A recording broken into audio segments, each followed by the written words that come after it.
and I think for me, here's what happened. It became less about dentistry and more about, I want to build a team of creatives. Like that's what gives me energy. That's what like drives me.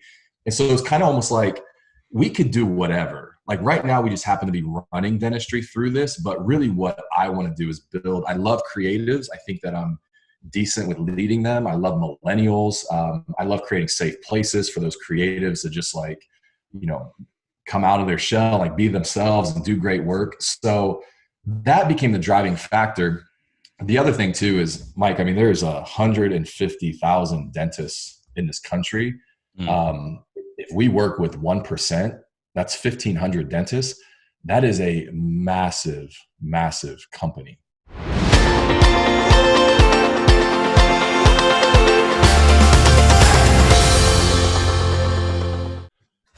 All right, guys. Double J here. Josh and Joanna. It's good to see you guys. It's good to see you.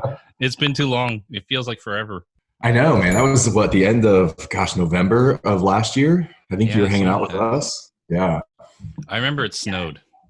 Did it? Right? Yes, yeah, it was. It was very cold when you came to Columbus. Man, I was actually running late to get you because of that. Because it was like the first snow of the year and people freaked out. And I was like, Mike, I'm going to be 10 minutes late. And I was like, nope, I'm going to be 20 minutes late. And nope, 30. And I actually think it was earlier than November, because November like would have felt like snow was right. But I remember when it snowed, we were like, why is it snowing so early?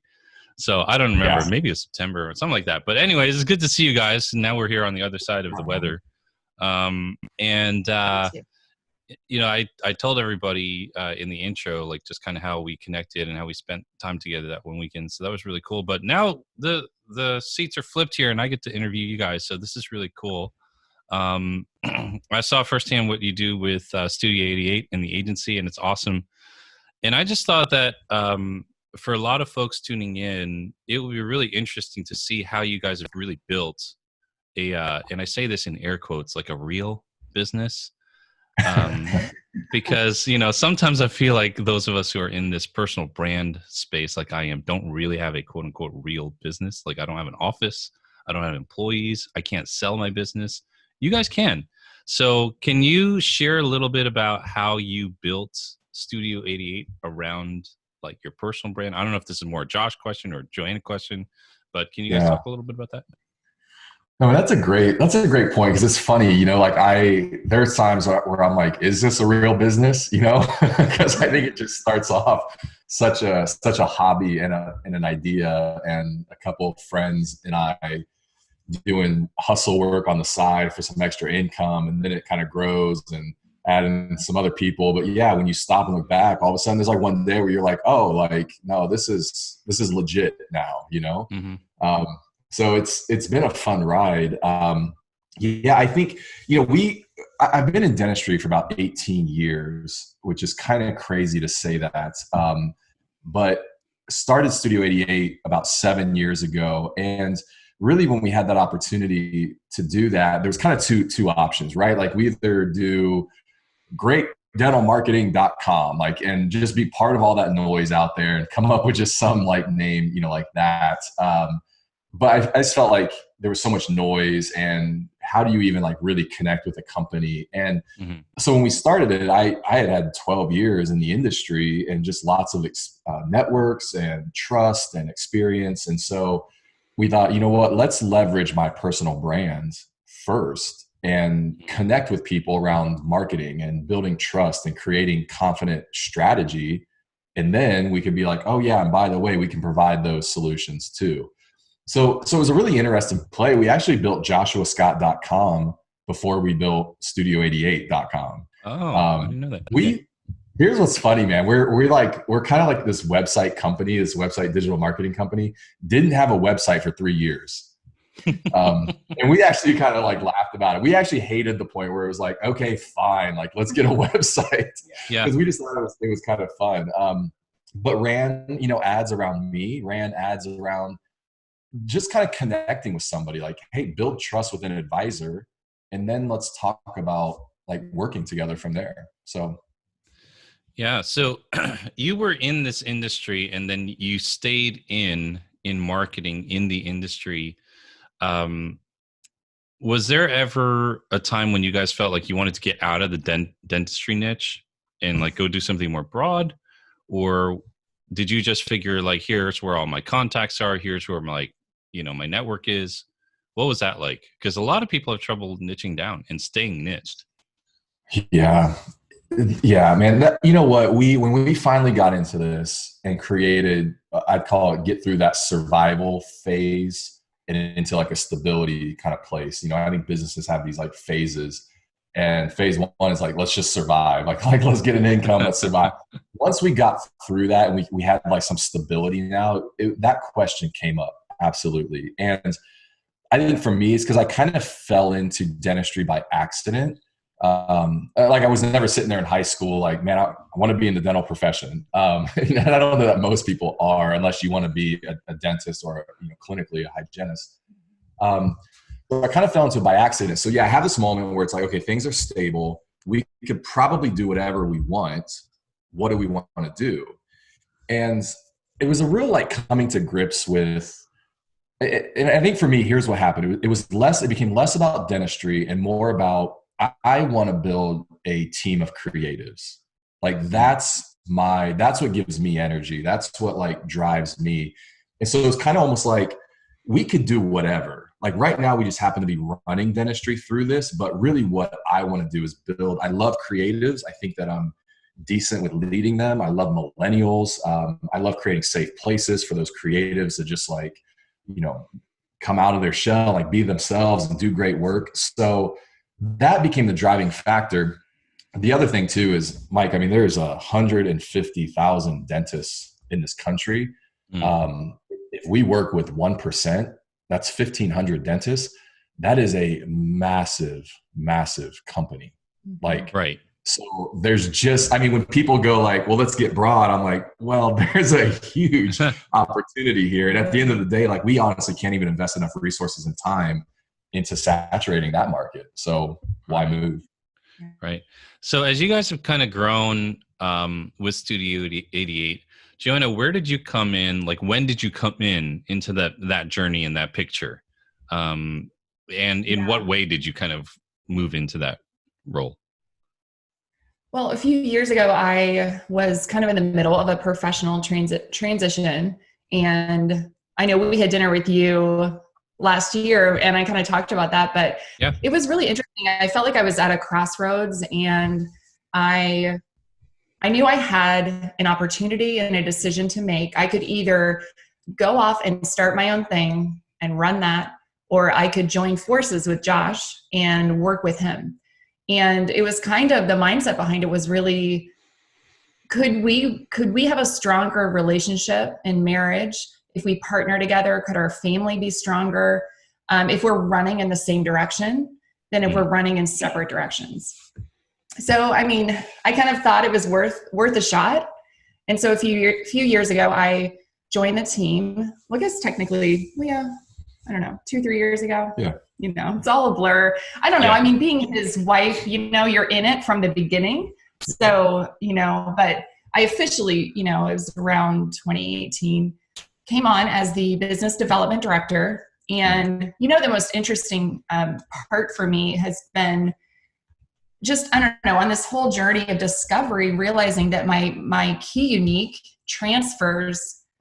It transferred from like my past in like nonprofit church world industry, which is kind of my background, into this industry, into working with a company that cares about people. And so I get to really like build relationships with companies and people who share the same values and mindset that we do, and figure out how we can work together and collaborate together. And I mean, it's a lot of fun. I'm having like the time of my life for sure. I think it's funny because I feel like, oh man, it could go one of two ways, right? It could go really well or like really, really bad, and that's not unique to you guys. I mean, that's what you hear about family businesses, in general, like whether it's a cool agency like you have, or like, decades ago when there was a restaurant in the family business, right? There are certain things that go well, and then there are other dynamics that you will never find anywhere else except for in that kind of environment. Was it like something that you had to clearly define when you came into the company? You're like, you're going to do this, this, and that, or were you guys just like, we'll figure it out as we go?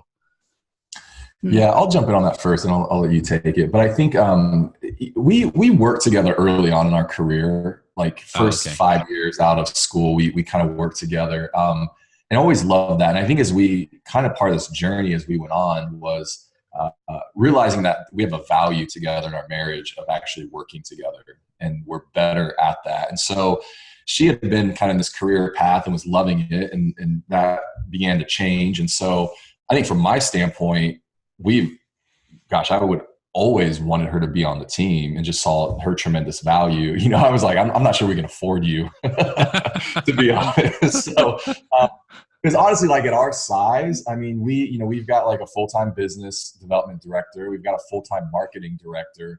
And at our size, like there's not a lot of companies that have that. And so we've kind of, because of the talent in those individuals, and we've kind of almost made a space for them, like, okay, yes, do this, knowing like it's an investment, and those roles should actually like cover themselves and actually create even more revenue, more income, and be an investment. So kind of brought her on and said, like, what do you want to do? Like, what do you see? And so, yeah. Yeah. I mean, I don't know. It's just been fun, like working with and developing influencer relationships, and working with personal brand clients, and helping them define their story and capture, discover it, capture it, share it, tell it to the world. I mean, and working, on all of our virtual conferences and on-site conferences, and it's just basically like, give me the idea, or I'll come up with the idea and I'll just build it from the ground up. And then once I'm done with it and all the systems are there, I'll pass it on to somebody else on the team to, manage and handle. Yeah. Yeah. It's funny. Like I've been chewing on this for a little while and haven't really fleshed out my thoughts on this yet, but I heard somebody say there's basically two types of entrepreneurs. There's either a simplifier or there's a multiplier. And I really liked that, because I was like, oh yeah, I'm clearly a simplifier. Like I want to do less all the time, but I want to do less really well.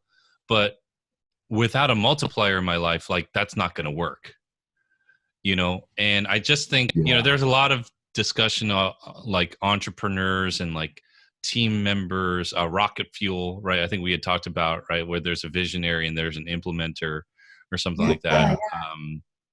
But yeah, even within that, like, it's just like some people are visionaries who happen to be simplifiers. Other people are visionaries who are multipliers. And I was like, why do we have to do more? Let's just do this really well. And it's just, I think it's just something like we, kind of flesh out and figure out as we go. You guys mentioned like building personal brands in dentistry. And I think this is kind of a novel, like, it's a new thought, or like it's kind of eye-opening to a lot of people, because in these really like high-end professional services industries like dentistry, chiropractic, you're seeing that trend happen. What have you guys seen there? Like, is this something recent where you have dentists who want to kind of be more thought leaders or influencers? Like, what have you guys seen happen in that space? Yeah, what's happened is, so dentistry for the most part, this is kind of pre-COVID, was kind of a 4-day work week, Monday through Thursday. Most are off Friday, have an extended weekend. So what's happened is there's almost like this cognitive surplus or excess, or, space there. So a lot of them like getting involved in other things. So they begin to lecture, they begin to consult, multiple practice ownership is a huge deal right now. The dental world is just expanding, consolidating and expanding all at the same time. And so you've got guys that own 5, 6, 10 practices that now, like, people are like, well, how did you do that? So they've got a course for that. And so you have all these kind of like side hustles happening in dentistry. What's happened is, like, we typically 85% of our clients are dental practices that want to market. But then as we've gained trust with those owners, they're like, hey, I've got this course. I want to, set up a website. I want to like get that out there. I want to do more speaking. And so we've gotten into this personal brand space, because we kind of knew it. We kind of built a company from that. So it was natural. And we're like, oh, we could actually take what we did and teach that. But then just knowing like, I think dentistry is interesting. It's a little bit behind, and I think most dentists would say this and kind of laugh and go like, yeah, we're like 5 to 10 years behind. So personal brands are nothing new at all. But we're also seeing this first wave really come through social media right now in dentistry, where the guys that were lecturing 10, 15 years ago didn't build a personal brand, and they're just kind of non-existent in social. And now so because of that absence and that void, now we have all these guys that have come up, and maybe they're the best clinicians, maybe they're not, but they've got the biggest social media presence, and they're influencing the profession for sure. And that's a lot of where you've stepped in the last couple of years, is helping develop that. It's been really interesting, like on the sidelines, watching how personal brands work in dentistry and with dentists. Dentists are overachievers. They aspire to do more than just practice and be tied to the chair. And I think he mentioned that, but it's so true. And I think that it's now catching this whole spirit of, oh, I can be an educator. Oh, I can do more than, fix teeth or brighten smiles or, create awesome smiles. I can take this to, I can create a brand around this. I have a voice, I have a passion, there's more to me. And so I think that helping dentists discover and clarify what that voice is and what else they're meant to do in the world it's been an incredible journey, really, to go on with each of them. So it's more like their audience in their personal brand is really more other dentists, right? It's not like they're training the customer how to clean your teeth, keep floss well. They're not doing YouTube videos on how to floss better. Or, I mean, maybe some of them are. Some are, but yeah. I would see that more probably in chiropractic, where people are like, they're always trying to fix themselves.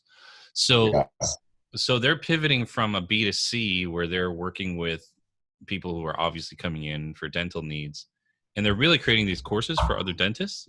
That's pretty much what's happening. Yeah, courses, consulting, speaking. Yeah, and they'll do team workshops. Where they'll come in and consult with practices and their teams. So you'll see a lot of that as well.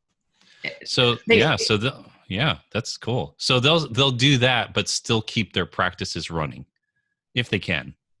Yeah. Right. Yeah, for sure. Because they kind of get that stable income there, and then they want to do other stuff. But like it's dentists, they go to school to be clinicians, and that's what they get taught. And most of them would tell you, they're like, I'm not a great business owner. And so if you can actually run a successful business in dentistry, then you get attention. And people are like, how did you do that?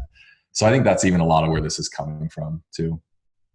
Where do you guys see kind of, Josh, you had mentioned like pre-COVID, post-COVID, because no one knows what's going to be out there. But what do you see happening in that space, particularly with like personal brands? Are these guys going to start shutting down offices because people aren't going to be able to go out?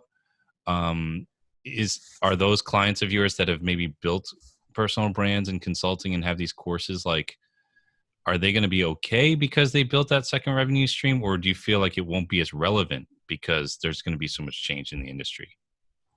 Yeah, man, that's a great question. I think right now, initially, I feel like those that have developed a bit of a personal brand and have invested, especially in the social space, are probably doing better because they've been communicating through this whole time, and they've been visible, and they've been out there in some ways leading.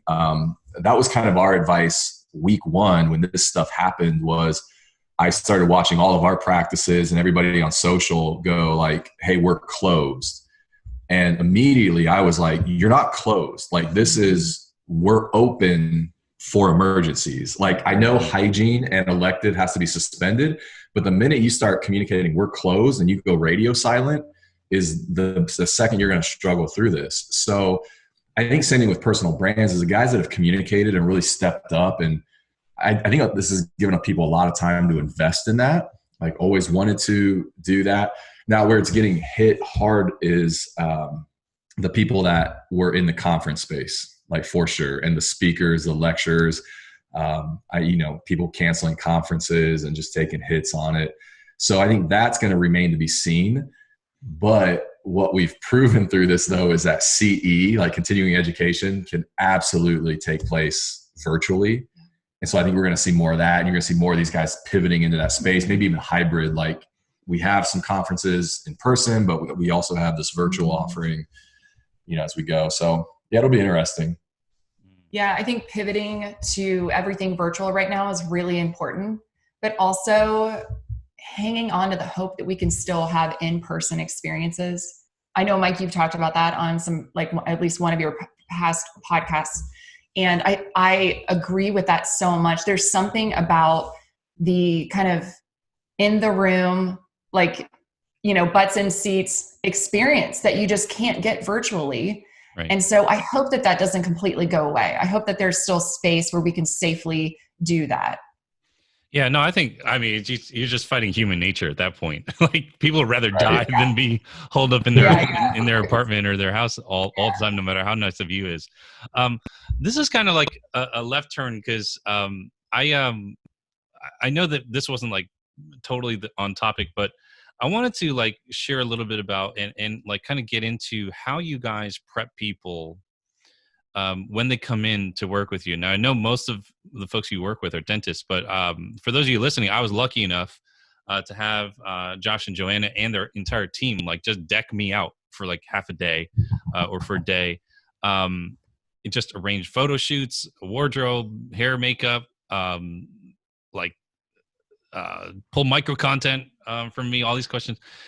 There was so much that happened on that one day. And that I think is just so important. And hopefully when the world sort of opens back up again, this is maybe something that people could arrange and hire you guys for, or the team, if that's still on the table. But I really felt like going through all that, it was just an incredible, like A to Z. I didn't have to worry about anything. I just had to show up. Can you guys go into that a little bit and the thought process? Because I feel like I got to experience what probably your top clients experience. So can you go into that a little bit? Like Yeah. Take it away. Well, one, it was so fun to have you with us. Like we were all geeking out. It was amazing. It was an honor to have B. Mike Kim with us. I'm sorry it was so snowy and chilly Columbus, Ohio. I think really the mindset behind what we do with each client is to really create this personalized experience for them that's unique to them. Knowing the client, if I can back up, the whole journey with the client really begins with discovering who they are and, discovering their why, their story. And we do this through different, resources and tools, and we just guide them through this whole process. And that really sets us up to capture the story and create that custom content.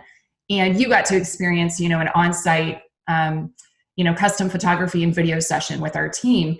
And, we work hard beforehand to really tailor all of the questions and everything that goes into, like you said, okay, what is the best color palette for Mike? What are his brand colors? What is going to complement his existing website? And then also down to our videographers and our content team. We come together and we craft these questions that will set you up to, give us the best answers in the entire world. Well, I remember some of those questions. They were like, hey, what do you like? Like you asked me about hobbies. You found out that I liked Batman and you're like, or something like that. And you're like, you should bring some Batman t-shirts or something, or like some comic book t-shirts or something. You're like, oh, you played basketball in high school. Yeah, you should bring a ball or we can go get one. And it really helped me think outside of the box. And I think that's the power of these kinds of sessions, because they help the client see themselves in a very different way. And that's what happened like with that. So, do you guys like choose, do you try to like engineer like, oh, we're going to have 2 or 3 or 4 or 5 different locations? What's the rationale behind all that? Yeah. Go for it. Yeah, we definitely do. when we're looking at the type of content we want to capture, we want to make sure variety is important, and so thinking through and finding out like the client's hobbies and, history and what are those things that make you who you are apart from your business, and how can we highlight some of those awesome qualities and, the stuff that makes you you and fun and all of that. And so I would say per client, we definitely choose between probably usually three different locations to really just, yeah, it's interesting. We had a client a couple of years ago come to us, and he was a dentist, and so we're building his practice website. And he's here in Columbus and has a really great practice. So he was in the Ohio State marching band, and he was a sousaphone player. And so as soon as I found that out, and I was like, wait, did you? And this is like for Ohio State band members, this is like the iconic thing ever, even for like football. And I was like, did you dot the I? And he's like, yeah. I'm like, seriously? So like, I don't know if you've ever seen an OSU football game, but they do the Ohio script on the field. Here, that's a big thing. Yeah. And a senior sousaphone player, which is really like, it's like a big tuba, Okay. Yeah. So it's like this big tuba. So he's got this big, massive thing on. Well, he's the last one in the script. And the guy leading the script out on the field takes him out. They run out, the sousaphone player dots the I and like bows and does this thing. And it's like this big iconic moment. So I was like, that needs to be on your website, like on your dental practice website. And he's like, really? He's like, I just didn't think it was relevant. And I'm like, do you have video of that? So he gives us his DVD. We like go get it ripped, to like digital and put it on there because, and it's not on the front page of his website, but on the about, him page, it's there. And people connect with that. Like they love saying my dentist dotted the I at Ohio State. Right. And so it's like everybody knows what you do, right? Like everybody knows you're doing, you're doing a root canal, or you're doing fillings, you're doing all this stuff. They know that. They want to know who you are. And for us, one of the interesting things we started during this COVID kind of quarantine was we started a weekly live podcast called the Not So Late Show. And it's just us talking about life, like business, kids, family, free time, like what we're hating right now about life, what we're loving right now. And it's just that. It's people want to know who you are. They want to connect with you. Just makes you more human for sure. Yeah, I love what Joanna, you said, like who you are outside of your work. Like, and those are like the last things that we, Josh, to your point, this guy did not think, they'll say it's not relevant. And relevant isn't what we're looking for. Right. It's connection that we're looking for. And that's I don't know what a sousaphone is, and I've never seen the Ohio State script, but I do know it's like the national religion, the state religion in Ohio, the Ohio State, right? And I can totally see why that would be fun. Like I would remember that dentist of all, like and actually it communicates something much deeper. Like, oh, this guy was good, like in other areas in life. Like he's a person of excellence. I don't think that, they'll just give that privilege to anybody. Yeah. So, completely. you would think he's good. It's that one thing that makes you human. It makes your website, stick out. Like, what is that thing other than the fact that you are a business owner or a dentist and you're all in a suit on your site? I mean, that's truly not what people want to see. So many people go to the about page or your why page because they really want to read about who you are apart from the role that you play, as a business owner or clinician or whatever. Yeah, no, it's so good. So true. I just love what you guys are doing. I love that you're always trying new things. And it's also very cool to see like at least one couple like really, really work together that I know that isn't ready to kill each other. And I think that I'm not saying that there aren't moments, but for the most part, like I think that that is really, really cool. And it's a great example of like what can be possible. I've thought a lot about that, like, would I want to work with somebody that I'm with? And I could see just how it would be so fun actually, because you guys both work a lot and you love work. And so why not do it with somebody? So guys, thank you so much for joining us today. This was really, really insightful. Where can people go to find out more about you? Yeah, connect with me. Best place online is at Instagram at Joshua Scott. You can also check out Studio 88 at s8e8.com. So it's the letter S, the number 8, the letter E, the number 8.com. You can find me on Instagram as well, Joanna F as in Faith Scott, Joanna F Scott. Yeah. And yeah. All right. Instagram's where it's at. Great. Awesome. Thanks, guys. Thank you so much. Yeah, man. My pleasure. Thanks, Mike, Yeah. so much. Appreciate you.